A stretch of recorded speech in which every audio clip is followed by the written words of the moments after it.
পৃথিবীতে প্রতিটি ব্যক্তি বস্তুই সুন্দর, সেটি নিজের বাহ্যিক রূপ হোক বা আভ্যন্তরীণ রূপ ও গুণের দ্বারাই হোক।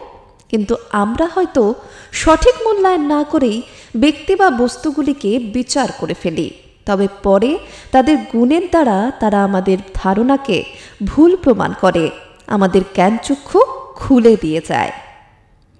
একটি গল্প অনেক দিন আগের।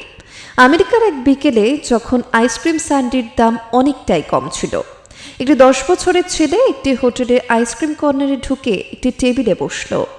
একজন ওয়েটার তার কাছে অর্ডার নিতে আসলো। ছেলেটি তার কাছে জানতে চাইল, একটি আইসক্রিম স্যান্ডের দাম কত?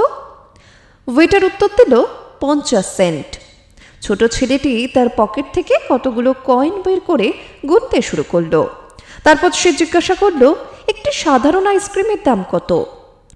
হোটেলে আসা কিছু গেস্ট তখন টেবিলের জন্য অপেক্ষা করছিল এবং এই কারণেই ওয়েটার কিছুটা তাড়াহুড়ো করছিল, কারণ তাদের থেকে যত্নের সাথে অর্ডার নিলে সে হয়তো কিছু টিপস পেতে পারে। সে বিরক্তির স্বরে বলল, 35 সেন্ট। ছোট ছেলেটি আবার কয়েনগুলো গুনে নিল এবং বলল, আমি সাধারণ আইসক্রিম নেব। ওয়েটার আইসক্রিম নিয়ে এলো এবং টেবিলে বিলটা রেখে তাকে কিছু না বলেই চলে গেল। ছেলেটি আইসক্রিমটি খেয়ে ক্যাশিয়ারকে টাকা দিয়ে চলে গেল। ওয়েটার লোকটি যখন ফিরে এলেন, সে টেবিলটি মুছতে শুরু করেন এবং তারপর যা তিনি দেখলেন তা তার চোখে জল এনে দিল। সেখানে খালি প্লেটের পাশে সুন্দরভাবে রাখা ছিল 15 সেন্ট, তার টিপস হিসেবে।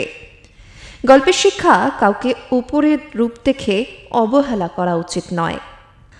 আজকের পডকাস্ট কেমন লাগলো অবশ্যই জানাবেন। আপনাদের কাছে এরকম অনুপ্রেরণামূলক কোনো গল্প থাকলে আমাদের সঙ্গে শেয়ার করবেন। আপনাদের গল্প সকলের কাছে পৌঁছে দেব আমরা আমাদের পডকাস্টের মাধ্যমে।